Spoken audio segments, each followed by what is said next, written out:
أعوذ بالله من الشيطان الرجيم. بسم الله الرحمن الرحيم. ربنا إنك من تدخل النار فقد أخزيته وما للظالمين من أنصار. ربنا إننا سمعنا مناديا ينادي للإيمان أن آمنوا بربكم فآمنا. ربنا فاغفر لنا ذنوبنا وكفر عنا سيئاتنا وتوفنا مع الأبرار. ربنا وآتنا ما وعدتنا على رسلك ولا تخزنا يوم القيامة إنك لا تخلف الميعاد. ربنا اے رب زمونگا إنك بشکتو من تدخل النار چالرا چ داخل کی اورتا فقد اخزیته پس یقیناً تا رسوا کو اغلرا وما للظالمین من انصار او نبی د پارا د ظالمانو سوک مددگار.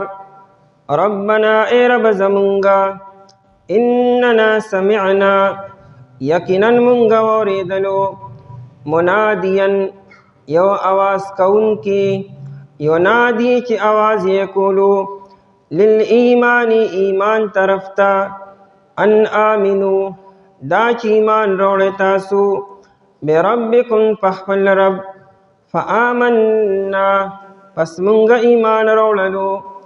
ربنا اے رب زمونگا فاغفر لنا پس بہنو کی منگتا ذنوبنا دا گناہن زمونگا وکفر عنا او اری جوی زمونگنا سیئاتنا بدے زمونگا وتوفنا او وفات کی منگ لرا مع الابرار نیکانو خلق سرا. ربنا اے رب زمونگا وآتنا اورا کی منگتا ما وعدتنا آچتا وعدہ کڑی رمون سرا علا رسولکا پجبو دا پیغمبران اخفلو ولا تخزنا یوم القیامة او تمر ساکے مونگ لرا پرز دا قیامت انک لا تخلف المیعاد یقیناً تا خلاف نکے دا وعدی خفلی. پدی آیتونو کے دا کلمند خلقو دا صفات بیان دے. دا عقلمند خلقو څه صفتونه مخکې بیان شو. عقلمند هغه خلق دی چې د الله تعالی په دې قدرتونو کې فکر کوي او دې سره سره هغوی دا وایي چې الله دا کائنات ته بې فایدې او بې مقصده نه دی پیدا کړي او د جهنم د عذاب نه پناه غواړي او د هغوی یو درې دعاګانې نور هم دي. یو دا دعا کې چې یا الله کم انسان ته جهنم ته داخل کو بدی رسوا شو ذلیل شو د بشان رسوایی او ذلیلتوب بل نشته دی او دا به کافر وي. بل دعا کې چې الله مونږ ستاره طرف نه چې کم منادي و چې قرآن یا پیغمبر علیه السلام دی هغه چې مونږ ایمان ته راوبللو مونږ ایمان نوړو یعنې مونږ ایمان قبول کو لہذا د مونږ ټول ګناهونه معاف کړي که واړه وي او که لوی وي. او دارنګه د حسن خاتمه دعا کی چې زمونږ خاتمه په خیر سره وشي او نیکانو خلقو سره وشي او دعا کی چې خدای تا کومې وعدې مونږ سره کړي دي د جنت او د عید نعمتونو نو خدای ته د خپل وعدې خلاف ورزي نه کوي لیکن مونږ ته راکړي یعنې هسې نه چې مونږ پاتې شو ستاره طرف نه خلاف ورزي نشته خو هسې نه مونږ د شیطان په وسوسو کې راشو او زمونږ نه دغه لویې لویې وعدې پاتې شي دغه وعدې مونږ ته راکړي. مقصود د آیتونو نه دا دی چې عقلمند انسان د دې دعاګانو اهتمام وکړي چې دا د زندګۍ مقصد هم دا خبرې وي چې هغه د الله تعالی نه د جهنم نه پناه غواړي د جنت سوال کړي د ګناهونو معافي غواړي په دې دعاګانو کې خپله زندګي تیره کړي او چې رده دا سوچ چې د ما خاتمه په خیر سره وشي او نیکانو خلقو سره وشي نو خاتمه به د الهی په نیکۍ سره او نیکانو خلقو سره الهی کېږي چې تر نیکانو خلقو معیت کې اوسیږي چې د هغې اتباع کې د هغې په نقش قدم باندې ځي لکه کما تحیون تموتون وکما تموتون تحشرون، چې څنګه انسان ژوند تیری آشان حالت کې بوله مرګ راځي، او چې په کم حالت کې انسان له مرګ راغی په حالت کې بدی پاسی.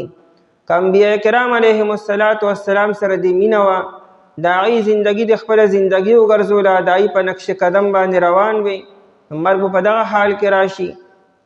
او که چېرې د شیطان په نقش قدم باندې روان وي، نو ممکن ده چې په دغه حال کې دله مرګ راشي. نو چې انسان دا غواړي چې زما د نیکانو خلکو سره وفات وشي او حشر وشي، د هغوی ملګرتیا کوه، هغوی سره یو ځای اوسېږه. قرآن کریم بل ځای کې وي وکونوا مع الصادقین، تاسو نیکانو خلکو سره شئ چې نیکانو خلکو سره هم حشر وشي. لوی لوی انبیاء کرام علیهم السلام دا دعا کړې ده. حضرت یوسف علیه السلام چې دعا کی نام دا وی چې وتوفنی مع الصالحین، رب قد آتیتنی من الملک وعلمتنی من تاویل الاحادیث فاطر السماوات والارض، بیا پسې توفنی مسلما والحقنی بالصالحین، دا د اسلام په حالت کې مرګ او چې نیکانو خلکو سره یو ځای شمه. دونه لوی لوی انبیاء کرام علیهم السلام داسې قسمه دعاګانې کړي دي. سلیمان علیه السلام هم دا دعا کړې ده، او دلته مونږ ته هم دا تعلیم دی چې دا دعا کوئ چې ستاسو خاتمه دې په خیر سره وشي او نیکانو خلکو سره شي. دې آیتونو کې 15 پیرې ربنا راغلی دی. یو آیت بیګا ویلی شوی ربنا ما خلقت هذا باطلا، هلته هم ربنا راغلی دی. ورپسې نن سبق کې 4 پیرې ربنا راغلی دی. دا 15 پیرې ربنا شو. د دې باره کې امام جعفر صادق رضی الله تعالی عنہ دا اصل کې تبع تابعی دی. دی وی چې په دې آیتونو کې 15 پیرې ربنا راغلی دی. هغه وی چې یو انسان ته څه غم راغی، پریشانی راغله، مشکل ورته راغی، وي من احزنه امر، یو مؤمن مسلمان دی یو غم او یو پریشانی دی پریشانه کړی دی، نو دې 15 پیرې ربنا وی او دای نه پس دعا وکړي په توجه سره، ربنا ربنا ربنا ربنا ربنا، او بیا خپل مشکل او خپل مسله الله تعالی ته وړاندې کړي او ښه په توجه سره. نو نجاه الله مما یخاف، دا چې کم غم او پریشانی ورته راغلي د دې نه به الله تعالی خلاصي ورکړي. او که چېرې څه مقصد یې دی، څه حاجت یې دی، نو اعطاه ما اراده، چې کم مقصد او اراده دا به الله تعالی ورکړي. یا چا ورته دا ولې وی ته ګورې نه چې الله تعالی څه وایي ربنا ربنا، 15 پیرې ربنا یې ویلی دی. او ورپسې فاستجاب لهم ربهم، الله تعالی د دې خلکو دا دعاګانې قبولې کړې. نو دې ربنا کې اسم اعظم دی چې 15 پیرې ویلی شي نو دعا قبلیږي. چې انسان دعا غواړي دا 15 پیرې ربنا دی وی، بیا د خپل مقصد او دعا حاجت وړاندې کړي او دا یقین دې ساتي چې الله تعالی د ما دعا قبول کړه. ځکه الله تعالی د خپل وعدې انک لا تخلف المیعاد، د خپل وعدې خلاف ورزي نه کوي.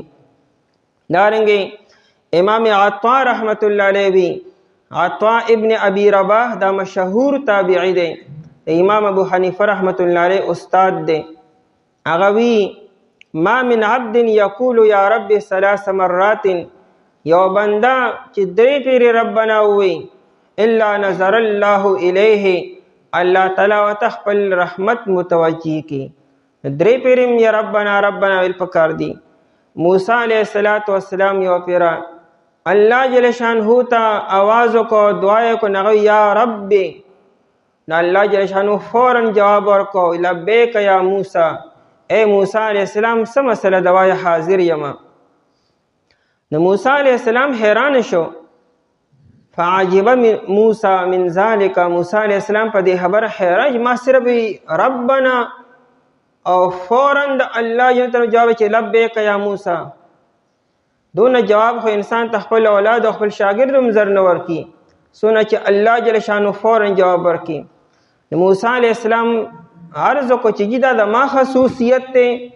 هغه وی یا رب اهذا لی خاصتا، دا زما خصوصیت چې څنګه ویم ربنا ته ما ته فوراً لبیک یا موسی، او کنه دا بل چا د پاره هم دی.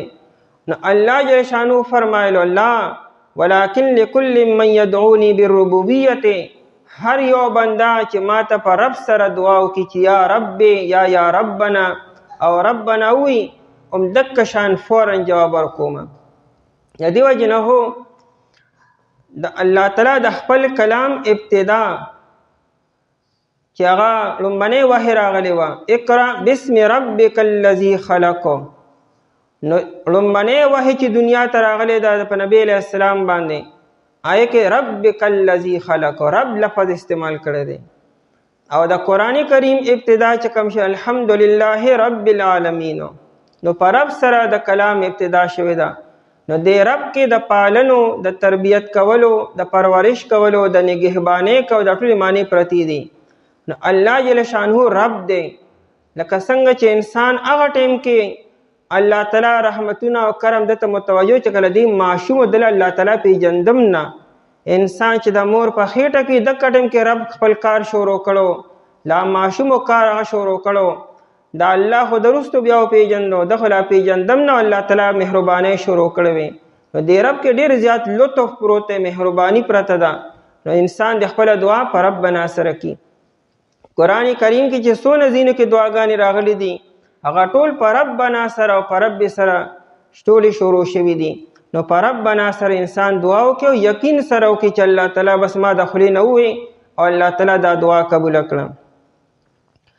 ربنا انک اے رب زمونگا، انک من تدخل النار، بیشک تو من تدخل النار چال رچ داخل کی اورتا. عبارت اصل کې دا سره من تدخله النار، چال رچ تورتا داخل کی، نو بس فقد اخزیته، پس یقینا تا رسوا کو اغلرا. جهنم ته دو قسم خلق داخليږي، یو به هغه چې ازلی بدبخته همیشه لپاره بزي، دا به کافری مشرک او منافق وي، دی به همیشه لپاره جهنم ته ځي، نه ختمېدو واله زندگی. د ده دا رسوایي خو ډېره کامله ده، کامله رسوایي او ذلت د کافر او د مشرک او د منافق دپاره دی. دویم قسم به جهنم ته هغه ګناهګار مؤمن مسلمان بمزي، کچرې الله جل شانه هغه په خپلو ګناهونو باندې راټینګ کو د جهنم ته ویلیږي. د ده دا رسوایي ده او که نه ده، دې باره کې د علماو دوه قوله دي. یو قول دا دی چې رسوایي ده خو کامله رسوایي نه ده، لږه رسوایي ده، در څومره ټیمه پورې چې دی جهنم کې دکه رسوایي شوه او چې بیا جنت ته راغی نو رسوایي ختمه شوه. او یا دویم قول دا دی چې نه دا رسوایي نه ده، دا د مؤمن مسلمان د پاکۍ دپاره تطهیر دپاره دی جهنم ته تللی دی. دی چونکې ناپاک دی، جنت د پاکو خلکو ځای دی او هلته کې د پاکۍ دپاره بیا جهنم ځای دی. دی جهنم ته لیږلی د پاکۍ دپاره. دا بلکل داسې لکه سونا او چاندي چې ده، دا چې انسان په اور باندې اور ته واچي، سونا او چاندي چې ته پړکې هغې لپاره طریقه ده چې په اور کې به اچوې، په اور کې هغه وچمکېږي، هغه اخري ګیلټو هغه ختم شي، هغه صفا شي. مؤمن مسلمان خو سونا او چاندي خو ځان یې په خاورو کې خیري کړی دی، ځان باندې ځان یې نه پېژندو. نو هلته ورته الله تعالی خپل ځان ښي چې ځان وپېژنه، دی خو ځان نه پېژني، په جهنم کې ورته ځان وښي چې ځان دې وپېژندو، هلته کې دی پاک او صفا شي. خو د دې نه به کافر نه خبرېږي چې مؤمن مسلمان سره دا عمل وکړو. دا د مؤمن مسلمان دا رسوایي نه ده، بلکې دا د هغه د صفایۍ دپاره جهنم ته تللی دی، او چې کله صفا شي واشنګ وله وکړي بیا به یې روباسي جنت ته به داخل کړي. فقد اخزیته، پس یقینا تا رسوا کو هغه لره. وما للظالمین، او معلومیږي دا چې من تدخل النار نه مراد کافر دی، ځکه قرآن کریم للظالمین وی، اعلی طریقې سره ظالم دا کافر او مشرک دی. ان الشرک لظلم عظیم، شرک ډېر لوی ظلم دی او شرک کوونکی ظالم شو. وما للظالمین، او نه به یې دپاره د ظالمانو من انصار، انصار جمع د ناصر ده، مددگار ته ویل کېږي، او من پې راغلی دی او انصار نکره ده او د ما نافیه د لاندې راغلی دی. نو مطلب دا چې هیڅ قسمه مدد کوونکې مددگار او هیلپ کوونکې به هیڅ قسمه د کافر او د ظالم دپاره ني. دا نه چې ډېر مددګاران به ني او لږ به ګني. من انصار دا مبالغه ده، اس قسمه مدد کوونکی چې رچانه د انسان توقع امید کیدی شي چې دې نه به ما مدد وشي هغه بني. ربنا ای رب زمونږه اننا بشک مونږه. آیت نه دا معلومه شوه چې انسان به د جهنم نه پناه غواړي. مؤمن مسلمان به د جهنم نه او د عذابونو نه باقاعده پناه به غواړي. ربنا ای رب زمونږه اننا بشک مونږه سمعنا اوریدلو منادیا د آواز کوونکې. منادی ندا تیز آواز توي. ندا هغه آواز توي چې هغه اوچت وي. کله چې اذان راغی عبدالله ابن زید بن عبد ربه رضی الله تعالی عنہ دا خوب لیدلو او هغه ته جبرئیل علیه السلام د اذان دا کلمات خودلو. چې هغه راغی نبی علیه السلام ته د خپل خوب بیان کو او د اذان دا کلمات ورته عرض کړو. نو نبی علیه السلام فرمایل چې ته بلال ته دا کلمات وایا او بلال به دا کلمات بیا په تیز آواز سره وی. فانه اندى صوتا منك. ځکه بلال په آواز کې ستانه زیات تیز دی او اذان کې مستحب دار چې دا د په تیز آواز سره وي. لیکن نن سبا چونکې لاؤډ سپیکر نو دې تیز آواز نه روباسل پکارو چې اوستا آواز تیز دی او تا مکمل فریکوینسی را پرې خو دا یو لاؤډ سپیکر ته خلکو لغونو پردیش لې سکیسو نو اغلای چې بغیر لاؤډ سپیکر وای نو بیا تیز آواز سره وایا. او چونکې اوس هر محله کې لاؤډ سپیکر دی نو دا آواز تیز کول په اذان کې دا اوس مستحب نه لري. دا تکلیف ورکول دي خلکو ته. اوس په مدم آواز سره په لاؤډ سپیکر کې ویل پکار دي. دا حدیث مده فإنه اندى صوتا منك. ډیر اوږد آواز او تیز آواز دستانه. نو اندا کې آواز منه اوچتواله تیزولو. دلته نه منادین آواز کون کې چې هغه نبی علیه السلام نه او یا قرآن کریم دی. ینادی چې آواز کوي یعنی خلق را بلی. للایمان ایمان تا دا قرآن او دا پیغمبر علیه السلام ایمان ته خلق را بلی. دا خبره مونږ اوریدا نو چا براه راست اوریدا لکه صحابه کرام رضی الله تعالی عنهم شو. دا قرآن کریم اول مخاطب چي دي او د نبی علیه السلام شاګردان او غي دا خبره براه راست د نبی علیه السلام نه اوریدا او مونږه په واسطه سره. اوس مونږ د نبی علیه السلام دا خبره په خپل غوږونو نه دا اوریدلې لیکن په واسطه سره مونږ اوریدا. نو ینادی سمعنا یا په واسطه سره او یا بغیر د واسطه نه. بغیر د واسطه نه صحابه کرام او په واسطه سره باقی امتو. للایمان ایمان ته را بل आवाज کولو چې ایمان نوړې. ان امنو یعنی به ان امنو دا چې ایمان نوړې تاسو به ربکم په خپل رب باندې. هغه آیتونه چې بار بار ربنا سر شروع کیږي نو دک رب یادی په دک رب باندې ایمان نوړې. نو فآمنا پس مونږه ایمان نوړو. دا فا چې کنه فآمنا په شروع کې دا فی دا چې مونږ ته فا وایو دیتا دا تعقیب مع الوصل د پر رضی. مطلب دا دی چې یو خبره ته څنګه ووري نو فورن پای باندې عمل وکړي چې په اورېدو کې او په عمل کولو کې څه ګیپ نی وقفه پکې نی ټایم پکې نی. او دلته تا خبر اوریدا او فورن ته پای باندې عملو کې تعقیب مع الوصل وی. مطلب دا څه شو چې مونږ څنګه د پیغمبر خبر اوریدا نو مونږ څه سوچ نه کو څه استخاره مو نه کړه څه مشوره مو نه کړه او سمون پکې ټیم وانغسته بس مونږ فورن ستاسو دعوت قبول کو. فآمنا پس مونږ ایمان نوړو او مونږ قبول کو. نو مونږ ایمان صرف خپل رب نه دی راوړی به ربکم سره پیغمبر پکې موجود دی. ځکه کامل ایمانداري چې الله توحید او رسالت دواړه به مني نو الله به ستا ایمان کامل کیږي. یا پای کې نور خبرې ټولې شامل شي کتابونه او باقی پیغمبران او آخرت. نو به ربکم په خپل رب باندې او دغه په پیغمبر باندې. ربنا ای رب زمونږه فغفر لنا پس بهنو کې مونږ ته د ګناهونو د معافی لپاره شرط دا دی چې ایمان بروړي.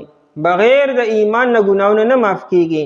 یو کافر کار څومره نیک او کی ار څومره نیک اعمالو کې دا ګناهونه نشي معاف کېدي ځکه شرط نشته چې هغه ایمان دی. مونږ ایمان نوړو نو خدای مونږ ته اوس معافي وکړي. فغفر لنا پس بهنو کې مونږ ته ذنوبنا د ګناهونو زمونږه. غفر یغفرو پټولو ته وي. مغفر په دې سر باندې جنگي ټوپې ته ویل کېږي. جم مغفیر چې دومره ډیر خلک راغلي چې ځمکه پټه کړې وي نو غفر یغفر معنی پټولو. ذنوب جمع د ذم ده، ګناه ته وي. اصل کې ذنب لکې ته وي. دا لکې که د انسان روخیسونه بدبخت کاری لکه څه لکې ځان پورې تړلې ده، مطلب دا یو بدنما سیز دی. دا ګناه هم چېرې ګناه ته ګناه ولي ذنب ولي وي، دا هم لکې ده چې انسان پورې انښتې ده، حالانکه انسان ته لکې ضرورت نشته دی. نو ځکه ورته ذنوب وي. نو خدای په دې پرده اوس راولې چې کوم ګناهونه زموږ نه شوي دي هغه زموږ دپاره یو عیب او دبه ده. نو خدای په دې پرده راولې چې چاته ښکاره نه شي. ذنوبنا د ګناهونو زموږ مراد نه کبیره ګناهونه دي. وکفر عنا او اوریجوي زموږ نه سیئاتنا. سیئات جمع د سیئتون ده. سیئتون اصل کې سیئتونو د ساء یسوء نه دی. ساء معنی غمجن کولو خفه کولو. دی ګناه ته ولې سیئه وایي؟ دا به انسان خفه کي به په دې باندې چې ځکه هلته بیا کله سزا یې وویني که نه عذاب یې وویني نو خوشحالېږي به نه. دې لپاره کفر راغی. کفر معنا کې اصل کې لفظ کې دوه معنی پرتي. یو معنا د ریجولو د ختمولو او بل معنا د عوضو. نو وکفر عنا ځکه موږ کفاره ورکه، د مونځ کفاره، د قسم کفاره، د قتل کفاره، څه مطلب د عوض ورکه. او وکفر عنا او اوریجوي زموږ نه سیئاتنا بدې زموږ چې واړه ګناهونه دي. وتوفنا مع الابرار او وفات کی مونږه. توفنا مونږ وفات کې مع الابرار. ابرار جمع د بر یا د بارون ده. نیکان خلق چې مراد انبیاء کرام علیهم السلام او صالحین دي. دا د مرګ دعا نه ده، مرګ دعا نه خو من راغلي د حدیث کې. مطلب دا دی چې خدای کلم زمونږ مرګ راځي چې هغه په ښه حالت کې وي، نیکانو خلکو سره وي. او بیا د مع الابرار دو مطلب دي. یو دا چې څنګه نیکانو خلکو له ښکلي مرګ راځي دکه شان مرګ مونږ لم راشي هم اکه شانتې. او یا د مع الابرار نه مراد دا چې خدای زمونږ مرګ راشي نو چې زمونږ حشر هغې سره وشي، نیکانو خلکو سره وشي. لکه قرآن کریم بیا اعلان کې فدخلي فی عبادي ودخلي جنتی. زما بندگانو کې داخل شه. چې کله نیک مؤمن مسلمان وفات شي اعلان ورته وشي چې کوم نیکان خلک مخکې تللی وي چې کوم ځای کې دي کوم مستقر او ټکانې ده هلته هم ته ور داخل شه.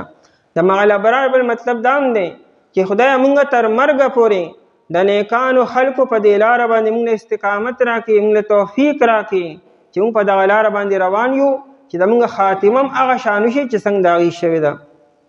مع الابرار نیکانو خلکو سره. ربنا ای رب زمونږه وآتنا او راکړي مونږ ته ما وعدتنا هغه چې تا وعده کړې مونږ سره علی رسولک ای علی السنة رسولک د پیغمبرانو په ژبو خپلو باندې. او رسول یې وي حالانکه موږ سره وعده نبی علیه السلام کړی علی رسولک ویل پکارو. وی دا رسول یې ځکه وي چې دا وعدې ټولو پیغمبرانو سره شوي دي. هر یو نبی سره دا وعده شوې ده چې هغه له به زه جنت ورکوم او دغه امت له به ورکوم. نو دا وعده هر یو نبی سره شوې ده، گویا کې دا ډېره پخه وعده ده او الله تعالی دې پیغمبرانو سره کړې ده چې ستا د امت نیکانو خلکو ته به جنت ورکوم. نو ځکه علی رسولک وي چې مراد ترې جنت او دای نعمتونه دي. آیت نه دا خبره هم معلومه شوه چې د جنت سوال کولی شي او د جنت دعا کولی شي او د جنت د نعمتونو دعا هم کولی شي. ابو داود شریف کې روایت دی یو صحابي ناست و د هغه زوی دعا کوله. نو هغه وی خدایه ماله په پلانکي جنت کې پلانکي طرف ته ماله یو محل راکې. جنت کې دننه بیا پلانکي طرف ته یو محل مال راکې. نو پلار ورته وی صحابي رضی الله عنه چې بچې داسې دعا مه کوه چې ته دونه تفصیل کې دی چې پلانکي جنت کې او بیا پلانکي طرف ته او بیا پلانکي محل راکې. نه منع کو. اوس هغه ولې منع کو؟ مقصد د صحابي دا چې بچې عمل دې داسې نه لري او دونه تفصیل کې ورپسې دی. بد الله نه جنت غواړه او نعمتونه غواړه. تو خو په جنت کې دننه بیا پلانکي طرف ته او پلانکي ځای کې نو عمل دې هم داسې دی دونه د دې موافق عمل دې دی او که نه دی. نو جنت غوښتې شي د الله تعالی نه او د جنت نعمتونه غوښتې شي. انبیاء کرام علیهم السلام غوښتي او قرآن موږ ته دا تعلیم کړی دی. علی رسولک په پیغمبرانو خپلو یعنې پیغمبرانو په جو باندې ولا تخزنا او تمرسا کې مونږ لره یوم القیامت په ورځ د قیامت باندې دلته بیا ولا تخزنا وي مطلب دا دی چې زمونږ حساب کتاب کې هم سختي ونه شي زمونږ د ګناهونو تشهیر هم ونه شي د قیامت په ورځ باندې که ټیک ته الله تعالی د معافی اعلان بیا وکړي خو چې تا راوغواړې تمامو انسانانو مخې ته اربونو کربونو خلقي او ستا خپل خپلوان او ستا رشتهدان ستا شاګردان او متعلقین او کشران مشران مخامخ ولاړي او بیا یو غټ پروجیکټر لګېدلی او پای کې ما دا ګلدین ولد شمس الدین دا دی او دا کارنامې کړي او دا مخامخ ټوله دنیا ګوري نو که وروسته ته ووایي چې ربه ټیک ته معاف شي نو دا رسوایي خو ډېره شوه که نه نو خدای ولا تخزنا مونږ ته مونږ مه رسوا کوې یعنې زمونږ په ګناهونو باندې پرده راولئ چې چاته ښکاره نه شي او حدیث کې هم راځي مشکات شریف کې روایت دی الله یلهو چې چا سره د خیر ارادو کې نو را به ولي او ځان ته به رانږدې کړي او د حدیث الفاظ دي الله تعالی پې بلا تشبیه خبره کو یعنې ذهن کې به دا تشبیه نه راوړی الله تعالی به د هغه په اوږه باندې د الله ستاسې کیږي ځان ته به یې دونه رانږدې کړي څنګه چې انسان چا سره پټه مشوره کوي ځان ته یې رانږدې کړي او په دې اوږه به لاس کیږي او بیا به ورته بنده پلانکې کارونه دې کړي دي او دی به وایي چې دا خو د ما ټول ګناهونه مخامخ شو خو هیره کې به ورته الله ته وایي چې ما ټول هر څه معاف کړو تا ته د دې به بل چا ته پته لګي نه چې څه وشو دا څه خبرې وشوې دغه دی چې رسوای انسان بشي او ولا تخزنا دا مطلب هم دی چې هسې نه لږ ساعت دپاره هم جهنم ته چې ته لاړ نه شو یو ورځ هم لړ نه شو یو سکنډ هم لړ نه شو ځکه جهنم خوا ته تلل هم لوی هلاکت دی لا دننه ورڅخه لویه خبره ده انک لا تخلف المیعاد بېشکه ته خلاف نه کوې د وعدې انک لا تخلف المیعاد یو وی الله د خپلې وعدې خلاف هسې هم نه کړي ولې ذکر کړي مطلب دا دی چې ستا له طرف نه خلاف ورزي خو نشته خو زمونږ د طرف نه چې ته کمې رانه شي مونږ چې ته پاتې نه شو په لاره کې مطلب دا دی خدایا ته خو هسې هم خلاف ورزي نه کوې خو مونږ په دې لاره باندې جاري وساري تر مرګه پورې زمونږ چې حسن خاتمه وشي الله پاک دې زمونږ ستاسو هم ټولو دقه شانې حسن خاتمه وکړي او دا کمې دعاګانې چې په دې آیتونو کې ذکر الله تعالی زمونږ هم دا راکړي جهنم دې الله پاک مونږ وساتي او مغفرت دې الله تعالی زمونږ د ټولو نصیب کړي ای رب زمونږ بېشکه ته چا لره چې داخل کې اورته پس یقینا تا رسوا کو هغه لره او نه به یې دپاره د ظالمانو څوک مددګار ای رب زمونږ بېشکه مونږ اورېد او د اواز کوونکي نه چې اواز یې کولو ایمان ته دا چې ایمان وړی تاسو په خپل رب باندې پس مونږ ایمان وروړو ای رب زمونږ پس بهنه وکړي مونږ ته د ګناهونو زمونږ او ورجوي زمونږ نه د بدۍ زمونږ او وفات کړي مونږ له نیکانو خلکو سره ای رب زمونږ او راکړي مونږ اعوذ بالله من الشیطان الرجیم بسم الله الرحمن الرحیم فاستجاب لهم ربهم أني لا أضيع عمل عامل منكم من ذكر أو أنثى بعضكم من بعض فالذين هاجروا وأخرجوا من ديارهم وأوذوا في سبيلي وقاتلوا وقتلوا لأكفرن عنهم سيئاتهم ولأدخلنهم جنات تجري من تحتها الأنهار ثوابا من عند الله والله عنده حسن الثواب فاستجاب لهم بس قبول کړه دعا د دې دپاره ربهم رب د دې انی چې بېشکه زه لا اضيع نزایا کوم عمل عامل عمل د یو عمل کوونکي منکم دستاسونه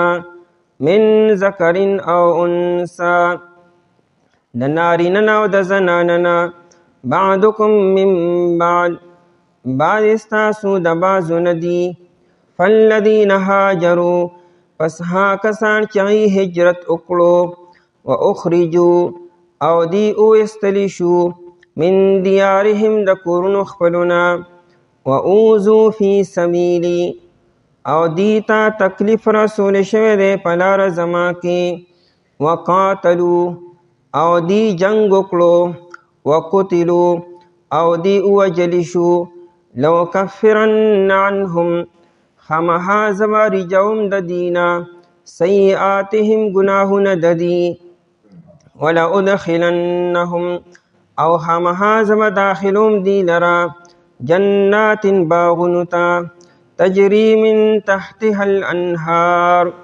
چروان بوی لاندې د هغینا نهرونه ثوابا پتور د بدلی من عند الله د طرفه د الله تعالی نه والله عنده او الله تعالی چې دی هغه سره دی حسن الثواب ښکلې بدله.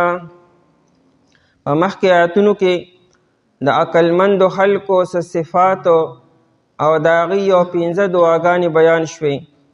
د هغې نه بعد قرآن کریم جواب کی چې الله تعالی ردی را دعاګانې فوراً قبولې کړي.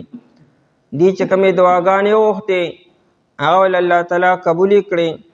الله تعالی به د هیچا اس قسم عمل نه ضایع کي، د هغې پوره برپور بدله به الله تعالی ورکي، که د عمل کوونکي نارینه دی او که زنانه ده. آیت کې ترغیب دی چې تاسو دعاګانې کوئ، په الله تعالی باندې حسن ظن ښه ګمان ساتئ، په الله تعالی باندې بروسه کوئ، اعتماد کوئ، تاسو نیک عمل کوئ او دعاګانې کوئ. الله تعالی د هیچا اس قسم عمل نه ضایع کي، که نارینه دی او که زنانه ده، او کړوکی عمل دی او که غټ عمل دی، بس چې اخلاص سره او په شرایطو باندې پوره وي نو الله تعالی هغه ضایع کي نه، د هغې پوره اجر به الله تعالی ورکي.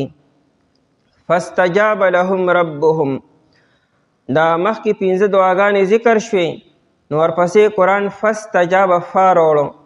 دا فا چې وي نو دا په عربۍ کې د دې لپاره راځي چې یو کار فوراً وشي، چې هغې کې تاخیر نه وي، وقفه پکې نه وي.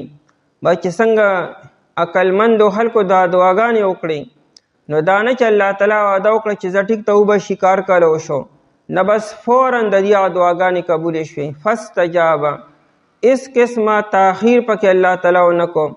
فاستجاب لهم استجاب قبلولو ته وي، فاستجاب پس قبول کړي دعاګانې لهم د دې دپاره. دا لهم دغه عقلمند خلک یادي. ربهم رب د دې ربهم یې وی چونکې عقلمندو خلکو خپلې دعاګانې په ربنا سر شروع کړې، الله تعالی ورته په جواب کې ربهم وی. څنګه چې بندگان الله تعالی خپل رب ګڼي چې الله تعالی زمونږ پالنه او پرورش کوي، نو الله تعالی ورته په جواب کې چا ستاسو رب یما، ستاسو پرورش او پالنه کوم، ستاسو دعاګانې ارزوګانې مې زه قبلومه.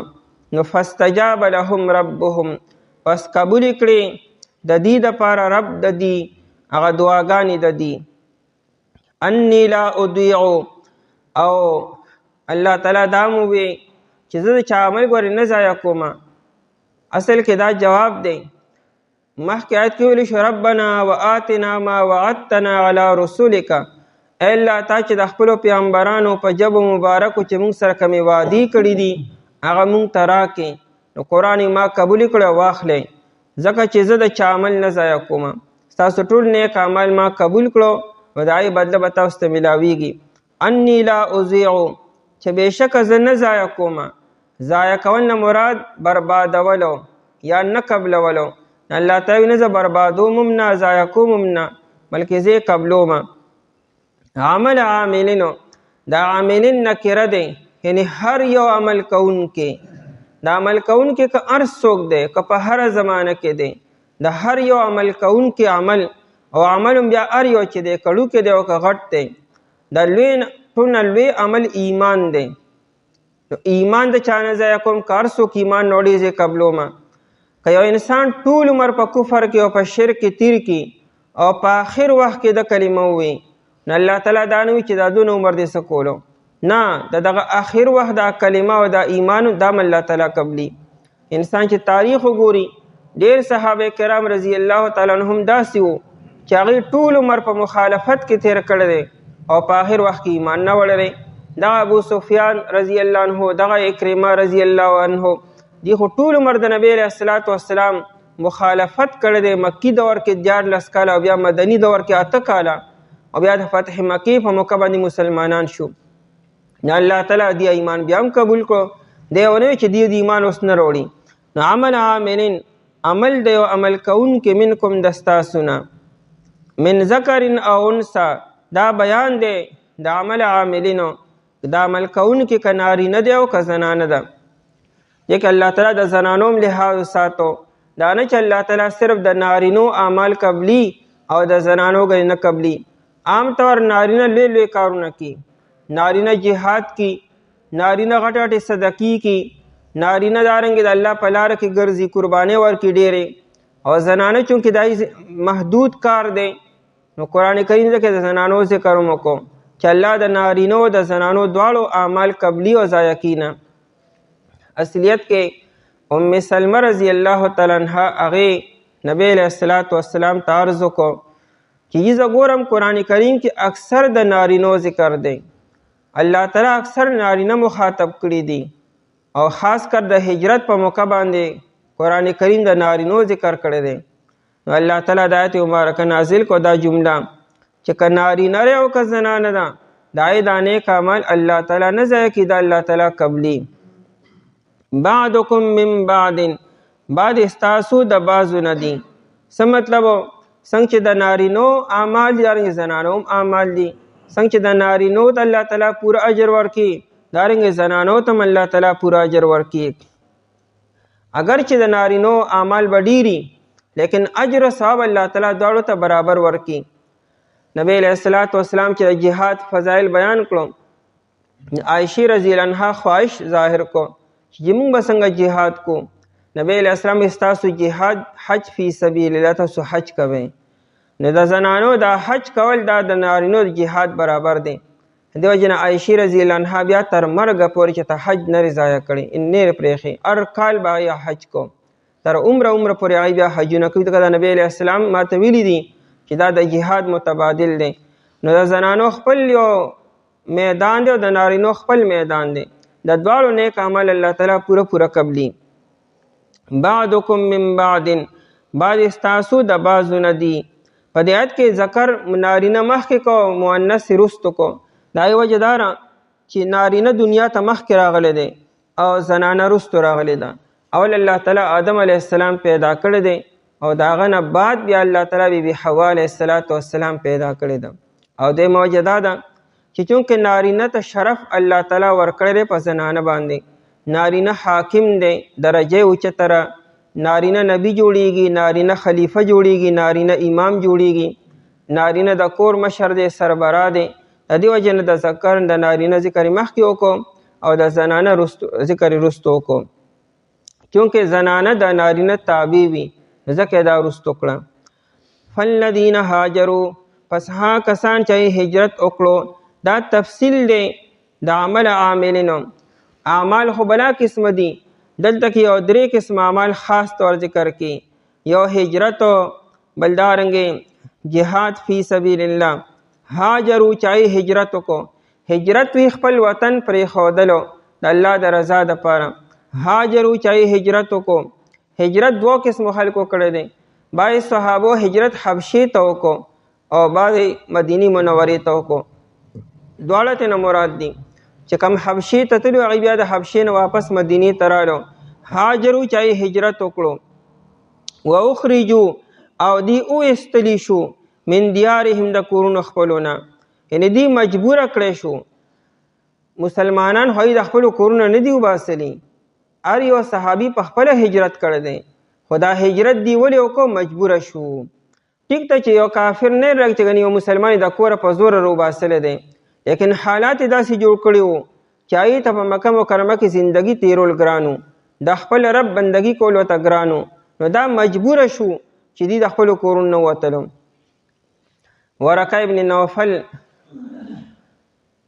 د خدیجة الکبرا رضی الله تعالی عنها د تره زوی دی نبی علیه السلام ته چې لومړنۍ وحی میلو شوه او بیا راغی کور ته نو خدیجې رضی الله تعالی عنها دی بوته ورقه رضی الله تعالی عنه له دا وخت کې دی په سترګو معذوره شو بوډا انسانو او دا د نصرانیت لوی عالم نصرانیت زده کړو نو هغه ته د ورواره خبرې لګې اوره چې دا دې څه وایي دا نبی علیه السلام چې د څه لیدلي دي چې ورقه نبی علیه السلام ټولې خبرې اورېدې نو ورقه ورته وایي چې کاش چې زما طاقت وي او زه ژوندی وي چې کله دا خلق ته د کلي نه وباسي چې ما ستا مدد کړی وي.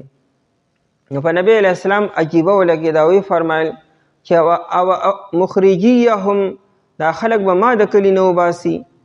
مطلب دا ډېر ناشنا خبره وه چې نبی علیه السلام خو هغه واحد شخصیت و چې پوره مکه مکرمه په باندې متفق وه. په هر کار کې په نبی علیه السلام به یې فیصله کوله چې نبی علیه السلام به یې داسې نه ای به یې داسې دی به ما وباسي دا خلکو. نو هغه ته وایي او دا تا چې څه ووایي که نه دا چې کم نبي دا کار کړی دا خبره یې کړې ده هغه د کلي نه ایستلی شوی تا به مباسي به. دلته م قرآن اخرجو دی ایستلی شوي دي من دیارهم د کورونو خپلو نه. نو حالات داسې جوړ شو ای مجبوره کړی شو او د مجبورۍ نه صحابو هجرت کړی دی. خپل کور کلی څوک د خوشحالۍ نه نه پریږدي خو د مجبورۍ نه پریږدي. دا ولې انسان چې د کلي نه ځي نو جاړي او خفوي دی هم خفوي او د کور خلک ورپسې هم خفوي. وجه دا چې انسان کوم ځای کې پیدا شوي هغه سره انس وي محبت وي هغه خاورې سره مینې هغه در و دیوار سره مینه وي. نو نبی علیه السلام یا صحابه چې تللي دي د مجبورۍ نه تللي دي.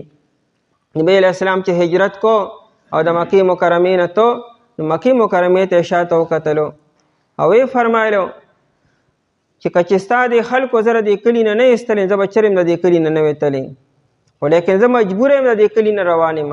نو نبی علیه السلام یا صحابه چې د مکې مکرمې نه تللي دي مجبورۍ د وجې نه تللي دي. قرآن کریم د هغې نه تعبیر وکړو واخرجو من دیارهم او دی ایستلی شوي دي د کورونو خپلو نه یعنې په کومو کورونو کې چې دی پیدا شوي وو په کوم علاقه کې د هغې نه دی ایستلی شوي دي.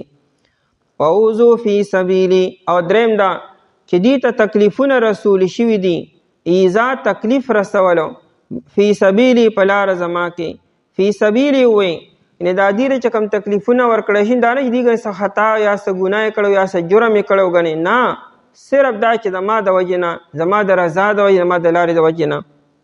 او دا ایزا بیا په دوه قسمه ده قولن هم ده فعلن هم ده.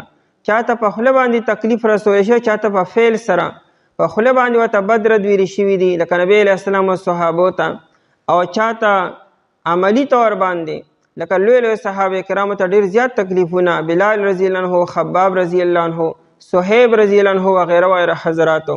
وعوذو فی سبیلي او دې ته تکلیفونه رسولي شي په لاره زما کې. او دا په مکه مکرمه کې مدینه منوره کې مو مکه مکرمه کې خاصم د کافرانو زورو صحابه دی بیا مدینه منوره کې په آرام نه دي پریښي. دا کافران د بدر میدان ته مسلمانانو پسې راغلي د احد میدان ته ورپسې راغلي دي خندق په مکه باندې ورپسې راغلي دي یعنې مسلمانان یې په مکه مکرمه کې په آرام نه پرېښودل. بیا دیو خوا منافقانو سازشونه کولو دیو خوا یهود لګیا و سازشونه کولو او بل طرف ته د مکې مکرمې نه کافران راتلو. وعوذو فی سبیلي او دې ته تکلیفونه رسولی شي په لاره زما کې. نو وقاتلو صحابو چې جنگ کړی دی جهاد دی د مجبورۍ نه کړی دی. وقاتلو او دی جنگ وکړو چا سره کافرانو سره. وقتلو او دی وجلی شو چې جنگ کې نو خامخا دا پکې کېږي ډېر صحابه شهیدان شوي بدر کې او په احد کې وغیره. چې چا دا کارونه کړي دي نو الله تعالی وایي زه به له دا ورکوم لو کفرن خامخا زه به ریجوم عنهم د دې نه سیئاتهم ګناهونه د دي. دا مخکې آیت کې تیر شو بیګاني سبق کې دی دا دعا کوله چې وکفر عنا سیئاتنا وتوفنا مع الابرار. نو قرآن بس ټیک ته که نه تاسو دا وایئ چې زموږ ګناهونه زموږ نه وریږي او معاف کړي نو قرآن لوکفرن عنهم خامخا زه به ریجوم د دې نه سیئاتهم ګناهونه د دي. دا لومبنۍ بدله شوه. لومبنۍ کاردار چې د الله په لاره کې چا داسې وشو د هغې لومبنۍ انعام دا چې زه به ترې ګناهونه ورله معاف کومه خطاګانې به ورته معاف کومه کا واړه وي او کلبي وي. ولادخلنهم او خامخا زه به داخلوم دی لره جنت ته به انسان مکمل پاک او صاف بځي. اس قسم خیرې او ګندګي به انسان باندې نی د ګناهونو اس قسمه نحوست او اثرات بني د هغه صفایي به ورته الله تعالی وکړي. ولادخلنهم او خامخا زه به داخلوم دی لره. دلته کې ډېر تاکیدات رالو دا لام تاکید دی او دا نون هم دا تاکید دپاره دی دا به خامخا زه کومه. جنات باغونو ته تجری من تحتها الانهار چې روان به وي لاندې د هغې نه نهرونه پای کې به دننه نهرونه رواني هغه باغونه شان نه دي بنجر نه دي او دارنګې صحرا نه دی بلکې هغه آباد ځمکه ده. دې وخت کې دنیا کې هغه ملک ترقې باندې او هغه ملک ته خلک ډیر ځي چې کم ملک سیاحت سامان موجود وي، یعنې پای کې سبزه وي او ونې وي او اوبه وي او غرونه وي، هغه ډېر ښکلي وي. لکه کشمیر شو، لکه سویزرلینډ شو، دې ملکونو ته ولې خلک زیات ځي؟ وجه دا چې قدرتي مناظر موجود دي. عقلمند انسان قدرتي مناظرو ته خوشحالیږي، مصنوعي مناظرو ته نه خوشحالیږي. یورپ کې ټیک ته زرق برق دی خو مصنوعي مناظر دي، قدرتي نه دي. او الله تعالی چې کوم ملکونو کې قدرتي داسې مناظر پیدا کړي دي هلته سکون دی، هلته انسان زړه ته تسلي او ملاویږي، خوشحالي ورته ملاویږي، هلته خلک هم ډېر زیات راځي. قرآن کریم دې ذکر ځکه بار بار کی چې جنت آباد ځای دی، هلته کې شینکي او سبزه سیوا ده. هر انسان چې خامخا ځان له کور جوړ کړي نو کوشش کوي چې زما په کور کې د چمن وي او بوټي وي او ښکلې ښکلې مرغۍ وي پکې، دا انسان له خوند ورکړي. نو قرآن کریم وي دا هر څه هلته موجود دي. لأدخلنهم جنات تجري من تحتها الانهار. بل دا چې قرآن کریم د جنت د محلاتو زیات تفصیل نه بیان کړی، زیات تر ذکر چې کینو د نهرونو کې او د باغونو کې. دا ای وجه دا ده دا اصل کې مونږ چې کله خپل علاقو کې کور جوړو لومبې مونږ د سر پټول د پاره همه کمرې او چت جوړو، بیا برنډه او بیا صحن بیا کچن وغیره. د دې خبرونه چې انسان فارغ شي نو بیا چې انسان سره همه بجټ وي نو بیا ځان له چمن او بیا پکې دغه خبرې جوړي. ځکه چې بنیاد بسم الله من الشیطان الرجیم بسم الله الرحمن الرحیم لا يغرنك تقلب الذين كفروا في البلاد متاع قليل ثم مأواهم جهنم وبئس المهاد لكن الذين اتقوا ربهم لهم جنات تجري من تحتها الأنهار خالدين فيها نزلا من عند الله وما عند الله خير للأبرار وإن من أهل الكتاب لمن يؤمن بالله وما أنزل إليكم وما أنزل إليهم خاشعين لله لا يشترون بآيات الله ثمنا قليلا أولئك لهم أجرهم عند ربهم إن الله سريع الحساب يا أيها الذين آمنوا اصبروا وصابروا ورابطوا واتقوا الله لعلكم تفلحون لا يغرنك هرگز دوکه دی نکی تالرا تقلب الذین کفروا اوڑیدل روڑیدل دا کسانو چی کفر یہ کردے فی البلاد پہارونو کی متاع قلیل دا فیدا لگدا ثم مأواهم جہنم بیا ٹکاند دی جہنم دے وبئس المہاد او ډیر بد د زی تیار کړی شوی لکن الذین اتقوا لیکن ها کسان چې هغوی ویریدل ربهم د خپل ربنا لهم جنات د دې دپاره باغونه دي تجري من تحتها الانهار چې روان به وي لاندې د هغې نه نهرونه خالدین فیها همیشه به یې دي په هغې کې نزلا من عند الله میل مستیا دا د طرفه د الله تعالی نه وما عند الله او هغه څه چې الله تعالی سره دي خیر للابرار ډېر بهتر دي د پاره د نیکانو وان من اهل الكتاب او یقینا بعضې د اهل کتابونه لمن یؤمن بالله همها آسوک دی چی ایمان لوڑی پا اللہ تعالی باندی وما انزل الیکم او پہا سوچ نازل کرشوری تاسو طرفتا وما انزل الیہم او پہا سوچ نازل کرشوری دیتا خاشعین للہ پدا سے حال کی چی عجزی کون کی دی اللہ تعالی تا لا یشترون دین اخلی بآیات اللہ د الله تعالی د آیتونو په بدله کې ثمنن قلیلا پیسې لګي اولئک لهم اجرهم دا کسان چې دي د دې دپاره اجر د دې دی عند ربهم پنیز د رب د دې ان الله سریع الحساب بیشک الله تعالی چې دی زر حساب والا دی یا ایها الذین آمنوا اے ها کسانو چې ایمان وروړی دی اصبروا تاسو صبر کوئ وصابروا او د دشمن په مقابله کې صبر کوئ ورابطوا او تیار اوسېږئ د پاره د مقابلې واتقوا الله او یریږئ د الله تعالی نه لعلکم تفلحون د پاره دی چې تاسو کامیاب شئ د سورې آل عمران اخیرنی آیتونه دي او په دې کې د دریو خبرو بیان دی لومبنۍ خبره د کافرانو په دې خوشحالو باندې د هغې په دې مزو باندې تاسو دوکه نشئ عام طور مسلمانان په تکلیفونو کې وي پریشانو کې وي ازمایشونو کې وي او کافران د بېغمۍ ژوند تیري او د دنیا په اعتبار سره هر څه ورسره ډېري مال و متاع اسباب د زندګۍ ورسره بېسیار وي نو ای مؤمن مسلمانه چې ته دوکه نشي چې دا ووایې چې ګنې دي ښه دي د الله په نیز باندې ځکه په مزو دي او مونږ سره د ایمان په تکلیفونو په ازمایشونو کې یو نو دا دوکه ده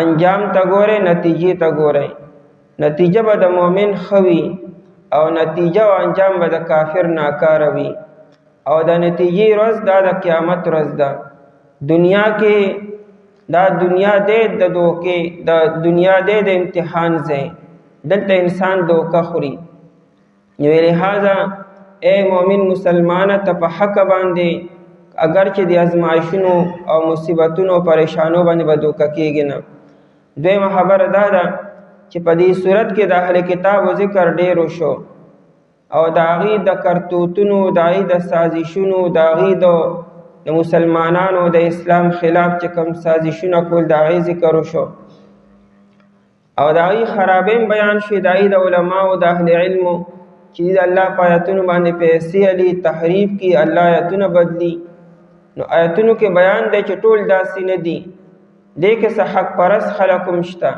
چې هغوی په الله باندې ایمان وړي د الله په کتابونو باندې ایمان وړي د الله نه یریږي او د الله په آیتونو باندې پیسې نه علي د دې لپاره ډېر لوی اجر دی او درېیمه خبره تمامو مؤمنانو مسلمانانو ته څلورو خبرو حکم دی چې څلورو خبرو تاسو اهتمام وکړئ تیاری وکړئ نو تاسو به دنیا کې هم کامیاب شئ په آخرت کې به هم کامیاب شئ هغې کې لومبنۍ خبرداره چې صبر به کوئ په عامو حالاتو کې چې کله ازمایښونه راشي تاسو باندې نو په هغې کې به تاسو صبر کوئ دویم دا چې کله ستاسو دشمن سره مقابله راله میدان جنگ کې نو هلته به بیا ثابت قدمي اختیاروئ تیښته به نه کوئ او دریم دا چې عامو حالاتو کې به تیاری کوئ د دشمن نه به بېغمه کېږئ نه عامو حالاتو کې به د دشمن د کافرانو مقابله کې ممکن تیاری به کوئ د خپل وخت مطابق چې څونه سامان تیارولي به تیاروئ که د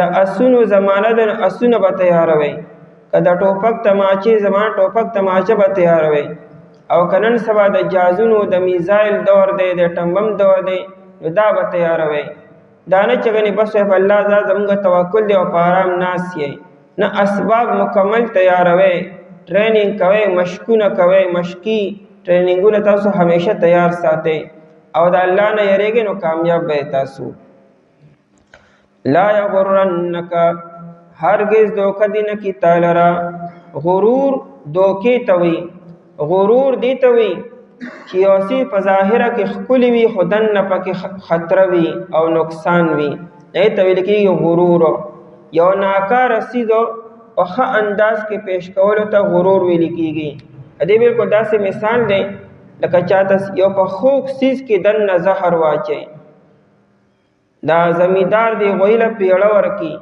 نو پای کې دننه ترخه دوایي وي او د پاسه اوړه اچولي وي څاروي وي که دا ګنې خواږه اوړه دي حالانکې دننه پای کې دوایي وي ماشوم له چې خلک دوايي ورکوي نو په ظاهره کې دا خواږه دي خوږ څیز دی لیکن هغه تراخه وي دې ته ویل کېږي دوکه لا یغرنک هرگز دوکه دې نه کي تا لره دا غرور دا غرن نه دی غرن غفلت توي سادهوالی توي ساده سړی اکثر دوکه خوري او غافل انسان دوکه خوري او خيار سمجھدار او ویښ انسان نه دوکه کیږي حدیث کې راځي المؤمن غر کریم مؤمن بس ساده وي او مؤمن چیرې په هر چا باندې به ښه ګمان کی د دې وجه نه مؤمن اکثر د کافر د لاسه دوکه خوري چې دې په هغه باندې ښه ګمانو کی هغه ته دننه اړکې دشمني ساتلې وي والفاجر خب لئیم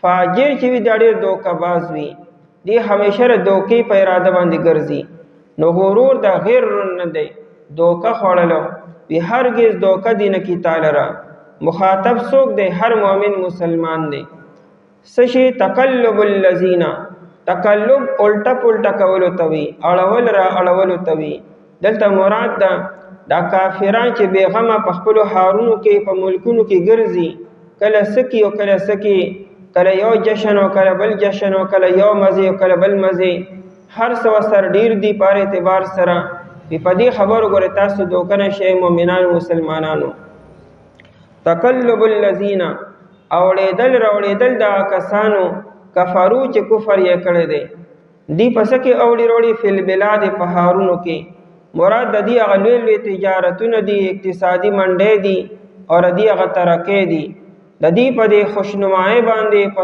سامان باندې د دې په دې تجارتونو باندې په دې دنیوي ترقې باندې چې دوکه نشي نکه دا متاع قلیل دا فایده لګه ده متاع ار اغسیس توي چای کې خوند او فایده وي خو لیکن هغه لګوي قراری ولونوي همیشوالي ولني د دنیا هر یو سیز متاع دی د دنیا څه چې د ټول متاع کې راځي مثال په تور باندې تا بهترین خپل کور جوړ کو یو څو ورځې بعد ګوره داغه پغه ډیکوریشن کې پاغه په خوشنمایي کې داغه په تزیین کې حایس کې رو کمی راشي پینځل لشپانس کال بعد رو تن را ورزيږي کچر بیا مرمت نه کې نو را ورزيږي بهترین لباس واخلا یو څو پیری چې وینځي یا داغه هغه شانت شاینینګ ني هغه شان هغه رونق یې ني بیا رو زور شي وشليږي داسې هر سواله دنیا ار یو سی چې دا لایف ټایم ني همیشه را پارني خامها خرابيږي روسته روزه د دنیا هر صدا متاع دی د جنت هر یو نعمت دا همیشه وي پای کې و کمزوري ناراضي خرابي به ناراضي فنا کېدل ول نشتا نه دا انسان فنا کیږي نه نعمتونه فنا کیږي دنیا کې انسان ته وګوره انسان چې ورو لویږي ترقې باندې وي یو وخت بعد بیا په تنزل باندې شي وګونه کار پریزي سترګې کار پریزي نظر نه لګي بیا قرضې دي نشي پاسې دي نشي واخونه می خوږي خوراک او اسکاک نشي کولې بیا رو بیا جان او پہچانوم نشي کولې بیا خپل زوی نه پیژني خلک یې رهوش حواس کار نکي ناپوه شي دا د دنیا دا دنیا هر یو سیز مدک ده دا ډیران او ډسبین د سره پاره ده خولي سیزونه یو څو وخت پس ګوره په ډسبین کې پراته وي او په ډیران کې پراته وي دا کندرات او دا لوی آبادو ته وګوره داغي اخیری انجام ته وګوره دا ټول تا आवाज کې چې انسان زم په یو وخت کې او خولي په یو ما یو دور خلقی دوران یو خولي وخت لیکن ختم شو دنیا هر څه متاع قلیل متاع فیده قلیل لگا ثم مأواهم جهنم بیا ټکانه ردی جهنم دے انجام جهنم تروان دے وبئس المهاد او ډیر بد دے المهاد تیار کړی شوی مهاد اصل کې بستری توي د ماشوم د پاره چې کومه بستر مور تیاری ته مهاد وی مهد زانګو ته او ترخت وی وی جهنم ګره مهاد دے خو خپل مهاد نه دے خپل بستر نه ده مطلب جهنميان و جهنم کې وی لیکن جهنم د خوشاله ځای نه دی ډیر ناکاره ځای دی بئس المهاد د آیت دا مطلب دا نه دی چې ګنې موږ د کافرانو نه د هغې د علم او د فن نه ګنې مونږ سبق نشو اخیستی یا ګنې استفاده نشو کولی. کافرانو چې کومې ترقۍ وکړې هغه مونږ د هغې نه اخیستی شو، هغې ته به مونږ ګورو، هغه شان ترقي به مونږ هم کو، خو د هغې د دې خوشحالو نه او د هغې د اخلاقو نه د هغې د تهذیب نه هغې نه به مونږ متاثره کېږو نه. نن مسلمان زوال په دې باندې دی چې د کافرانو د یورپ تهذیب د هغې اخلاقو اخلي او هغې چې کوم میدان جنګ کې کومه ترقي وکړه هغه مونږ نه اخلو، هغه سبق مونږ نه الو. هغې علم او فن او تحقیق کې چې کوم مخکې لاړو هغې ته مونږ ګورو نه، او د هغې هغه تهذیب ته او د هغې هغه کلچر ته او د هغې هغه اخلاقو ته مونږ ګورو.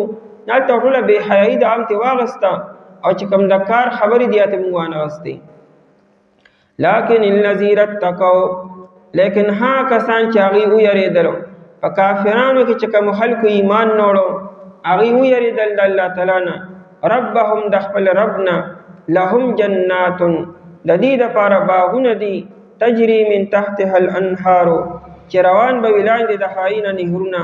بیان کی چې جنت په دنیا مقیاس کوي، د جنت هر یو نعمت دائمی او همیشه لپاره به وي، خالدین فیها همیشه به دی پایې کې، منې خبردا چې لپاره فنا نشته، دلته به دی همیشه وي. او نزلا من عند الله، میلمستیا له طرفه د الله تعالی نه، نزیل میلمه ته وي، وی جنت میلمستیا ده. میلمستیا ورته ځکه وایي څنګه چې میلمه راشي نو میلمه ځان له اخل او پخول نه کي او ځان له تیاری نه کي، میزبان هغه له هر څه تیاری. د میزبان دا کوشش چې د میلمه بستره، د میلمه کمره، د میلمه خوراک او د میلمه رهن سهن هر څه ښکلي وي او بې تکلیفه وي. وی جنت هم دقه شانتې دی. څنګه چې تاسو میلمه له تکلیف نه ورکوئ، میلمه که چېرې لاس وینځي تاسو ولې اوبه دننه راوړئ، په لاس وینځلي کې ولې لاس ووینځئ، هغه تاسو بار نه پرېږدئ لاس وینځلو له. د خوراک نه پس له تاسو تولیه ورکوئ، هر څه تاسو هغه له برابروئ. دا شان جنت دی. نزلا من عند الله، میلمستیا له طرفه د الله تعالی نه. وما عند الله، او هغه څه چې الله تعالی سره دي، خیر للابرار، ډېر بهتر دی د پاره د نیکانو خلکو. د دنیا د ساو سامان نه هغه ډېر زیات بهتر دی. د هر چا میلمستیا د هغه د شان مطابقي. یو عام انسان میلمستیا ځان لوي، بیا د یو مالدار ځان لوي، بیا د یو بادشاه ځان لوي، پای کې هر څه موجودي. چې تاسو د بادشاهانو میلمستیا ته حیران یئ، نو بیا چې الله تعالی د بادشاهانو بادشاہ دغه میلمستیا بلا څنګه وي، اندازه ولګوئ. دا موږ له الله تعالی په دې دنیا کې کم نعمتونه را نکړو، هر څه موږ له راکړو چې دنیا کې الله تعالی موږ له دا نعمتونه راکړي چې جنت کې بلا کم نعمتونه وي. د الله تعالی میلمستیا ډېره بهتره ده. وما عند الله، مراد نه دیدار دی یا د جنت نعمتونه دي.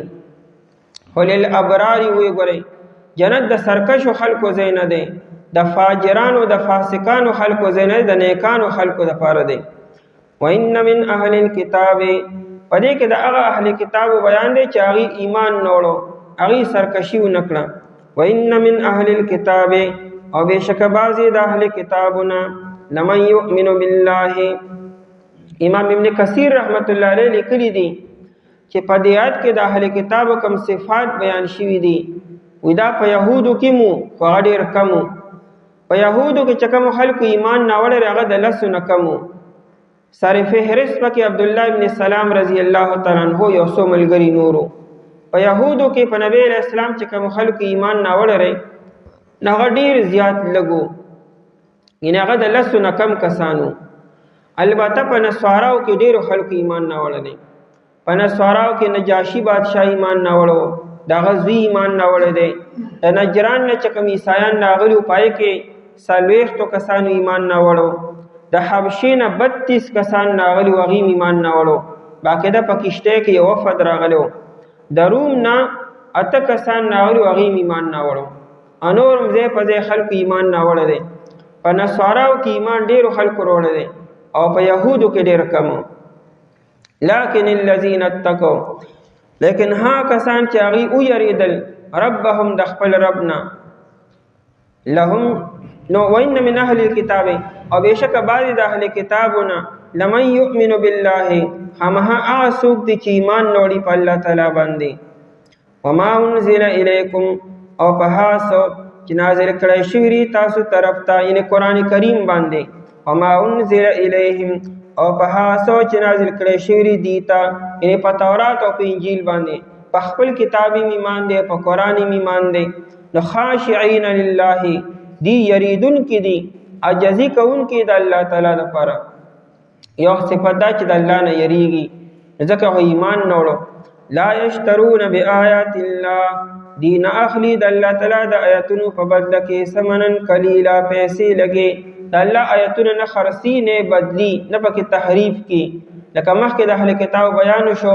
دې د الله آیاتونه پټول او بدلول یې هغه دنیا حاصلوله خدا کسان داسې نه کی اولئک لهم اجرهم اولئک دغه صفاتونو والا اهل کتاب لهم اجرهم د دې لپاره اجر د دې دی عند ربهم پنځ د رب د دې الله بول اجر ورکی پورا ان الله سریع الحساب بیشک الله تعالی چې دی زر حساب والده څه مطلب قیامت ډیر را نږدې دی د دنیا په دې تکلیفونو خفقېږي ما چې قیامت به کله راځي او موږ ته د اجر نه کله ملاويږي یو خو د هر چا مرګ انسان ته را نږدې دی او دا قیامت هم را نږدې دی بس وسترګې پټېدل دي او بیا مزید شروع کېدل دي یا ایها الذین آمنو اے کسانو سریع الحساب وي الله تعالی په نیمه ورځ کې حساب کتاب وکي چې کله حساب کتاب شروع شي نو په نیمه ورځ کې به حساب کتاب وشي او دا باقی نیمه ورځ کې دا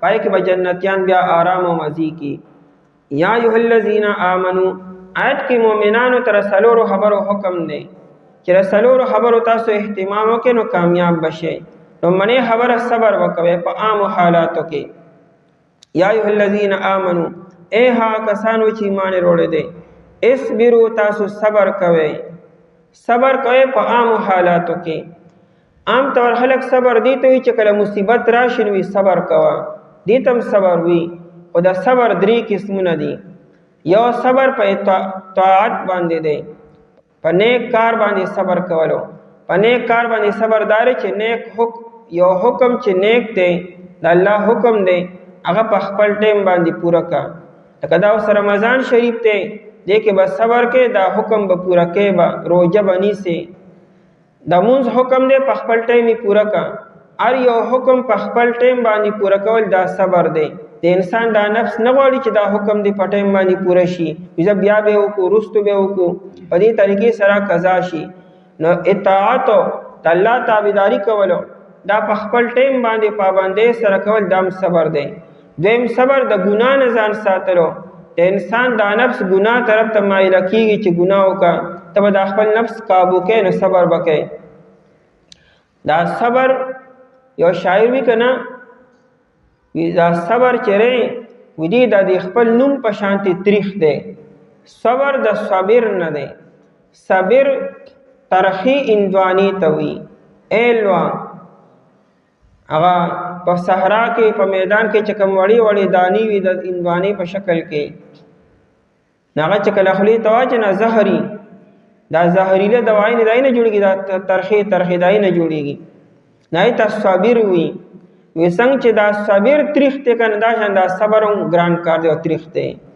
نو اصبروا صبر کوي تاسو د ګنا نه ځان ساتي او درېم د مصیبت په ټیم کې بیا تاسو صبر کوي وصابروا کې حکم داري چې دشمن په مقابله کې بیا صبر کوي چې کله تاسو دشمن سره مقابله رااله نو دا ټیم کې بیا جلبازي بنه کوي لکه د احد په میدان کې تاسو جلبازي وکړه هغه سلويخ کسان د خپل ځین راکوس شو صبر یې ونکو رسونه لوی نقصان شو ګټلې شوی جنگ تاسو بیلو نو صابرو چې کله تاسو مقابله رااله دشمن سره هغه ټیم کې به تاسو بیا نظم او ضبط سره اوسېږئ د امیر حکم به منئ د امیر تابعداري به کوئ میدان جنگ نه به تیښته نه کوئ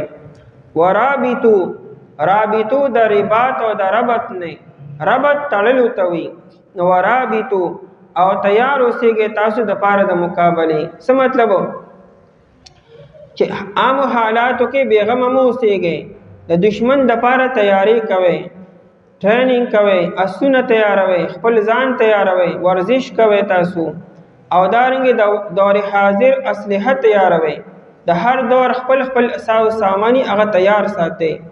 نبی علیہ الصلوۃ والسلام او صحابه په عام حالاتو کې باقاعده مقابله کولی. بخاری کې روایت ده نبی علیہ الصلوۃ والسلام عبد الله بن عمر رضی الله تعالی عنہ وی د اسونو مقابله وکړه. نو یو هغه اسونو چې هغه لا ټریننګ شوی نو هغه لا نوی وو. عبد الله بن عمر رضی الله تعالی عنہ زم پای کې وما نو وی زه چې په کوم اس باندې سورم یما دون اوس غلو چې د جمعه دیوال ته مې برابر وخیجو دومره تیز تلو مزو. او یو هغه اسونو چې هغه تزمیر شدو. تزمیر دی ته وی د اصل چې کله ټریننګ ورکې د باندې خو خوراکو کې خډېرو یو سو میاشتې نو دې سم سورب شیو پړسیږي.